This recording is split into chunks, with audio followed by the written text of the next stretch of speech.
सरोवराच्या एक एक कळाव करत करत प्रभू कैलास पर्वतावर करत आहेत. कैलास पर्वतावर भगवान महादेवाचं आसन त्या ठिकाणी ठेवलेलं आहे. त्या आसनावर भगवान महादेव भोले बाबा बसत आहेत खाली आणि माता सती ही भगवान भोले बाबाच्या चरणाजवळ बसते. भोले बाबाच्या चरणाजवळ बसून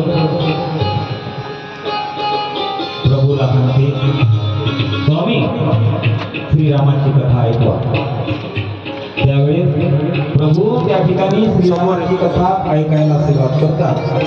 महादेव सतीला सांगतात, बघ सती, मी तुला कथा सांगतो खरी, पण कथा पूर्णत्वात गेली पाहिजे.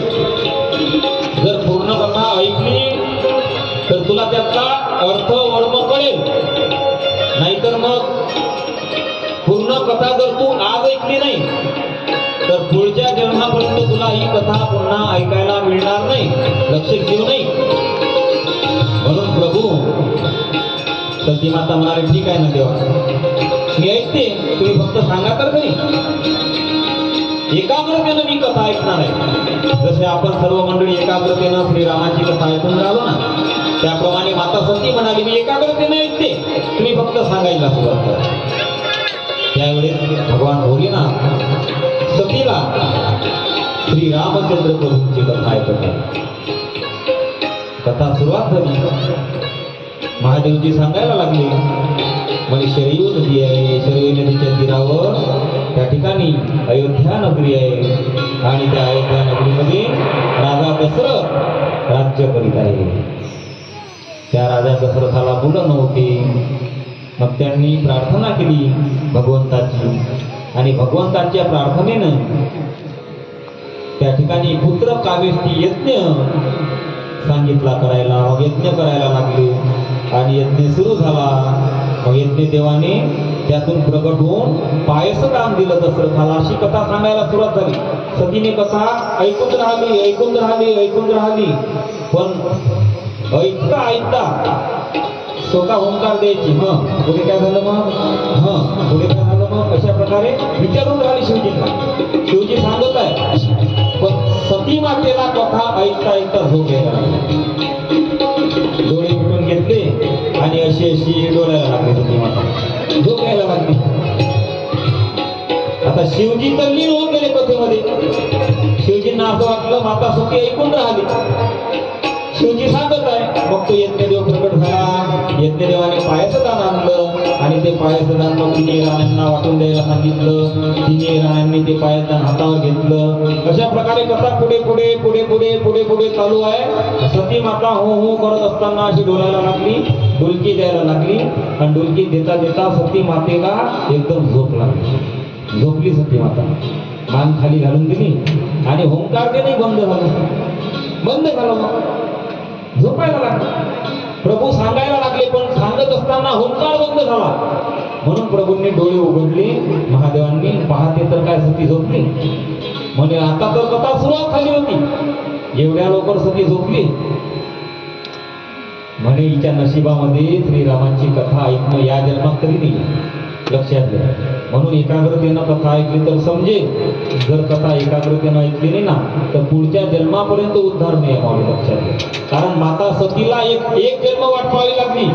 तुम्ही आम्ही तर साधारण जीव आहोत, आपल्याला किती जन्म वाट पाहावी लागेल काही अंदाज नाही. शेवटी भगवान भोलेनाथ सांगितलं, म्हणे सती उठ, झोपली का. त्यावेळेस सतीला हात लावला. सती जागृत झाली. सतीला वाटलं आपण झोपलो होतो. महादेवांनी पहिलेच सांगितलं होतं, तू जर कथा पूर्ण ऐकली नाही तर या जन्मात मग तुला कथा सांगणार नाही. सती मातेने हात जोडले, म्हणाले, प्रभू क्षमा करा, मला क्षमा करा, पुन्हा सांगा, मी पुन्हा ऐकणार. प्रभू म्हणाले, आता चान्स गेला, आता नाही जमत, संधी उकळली म्हणे तू, आता काही फायदा नाही. तिथून सती मातेला एक जन्मापर्यंत वाट पाहावी लागली. आणि सती मातेने कथा कधी ऐकली मग कोणती. ज्यावेळेस सती मातेचा पुनर्जन्म झाला, माता पार्वती म्हणून भगवान शिवजींच्या जीवनामध्ये आली, तेव्हा माता पार्वतीला भगवान शिवजींनी ती कथा सांगितली होती. शेवटी माता सती भगवान शिवजींना शरण गेली, पायावर विलीन झाली आणि भगवान शिवजींच्या जवळ जाऊन बसली आणि भगवान शिवजी समाधिस्थ अवस्थेमध्ये त्या ठिकाणी बसलेले आहेत. शिवजींनी आपले डोळे मिटले आणि माता सती दोन्ही हात जोडून भगवान शिवजींची प्रार्थना त्या ठिकाणी करत आहे. हे भगवान शिवजींची प्रार्थना आहे आणि प्रार्थना एवढी केली की मनामध्ये एक आस निर्माण झाली की प्रभूंनी मला रामकथा सांगावी. जोपर्यंत प्रभूजी मला रामकथा सांगणार नाही तोपर्यंत मी महादेवाची होऊनच या ठिकाणी येत जाईल. म्हणून सतीलाही पुनर्जन्म घ्यावा लागला आणि पार्वतीच्या रूपामध्ये महादेवाच्या समोर येऊन नंतर कुठं तिला कथा ऐकायला मिळाली. ते माता सती आणि भगवान शिवजी हे सुंदर असं दृश्य आपल्या समोर या ठिकाणी साकार होत आहे. आमचे हरिभक्त परायण रवींद्र महाराज सावळी अंजनगाव यांच्या अप्रतिम अशा कलाकृतीमधून हे दृश्य या ठिकाणी सादर होत आहे. पुढे आणखी भरपूर सुंदर दृश्य आपल्याला पाहायला मिळतील. आता हे पहिलं दृश्य आहे, आणखी पुढे चलचित्र आपल्याला पाहायला मिळतील. म्हणून ज्यांनी या दृश्यामध्ये भाग घेतला त्यांचे नाव मला दिदारवी महाराज. त्यानंतर अशी ध्यानस्थ अवस्थेमध्ये माता सती आणि शिवजी त्या ठिकाणी बसलेले आहेत आणि ते सुंदर दर्शन महादेवाचा आणि सतीचा आपल्याला झालं. तुम्ही त्यांचं दर्शन घ्या. सर्वांनी दर्शन घेऊन कृतकृत्य व्हा. जीवनाचा मोठा राग या ठिकाणी झाल्याशिवाय राहणार नाही. हे कार्य आहे. नंतर माता सती आणि भगवान महादेव यांचं कार्य पूर्णत्वास गेलेलं आहे. आपल्या समोर जे सुंदर दृश्य या ठिकाणी झाले यामध्ये भाग घेतलेला आहे श्रावणी भागवत आणि अक्षरा निमकर दोन्ही मुलीच आहे आणि सुंदर या ठिकाणी दृश्य निर्मिती आपल्या समोर सादर झालेली आहे. सुंदर असं कार्य आहे. सर्वांनी भाग घेतला. देवाचं पार्ट आपल्याला भेटून मिळालं यामध्ये धन्यता म्हणा. नाहीतर शंकरजी बंद आलं असतं का, माता सती बंद आलं असतं का जीवनामध्ये. हे भगवंताचं पार्ट आहे. भगवंतानं आपल्याला निवडलं त्या पार्टाकरता. म्हणून ते चरित्र भगवंताचं आपल्याला साकारता येऊन मिळालं. हुबेहूब दर्शन शंकर आणि सतीचं आपल्याला पाहायला मिळालं. म्हणून देवाचं रूप आपल्याला पाहायचं असेल की आपण देवाच्या रूपामध्ये कसं दिसतो तर एक वेळ भाग घेत चला.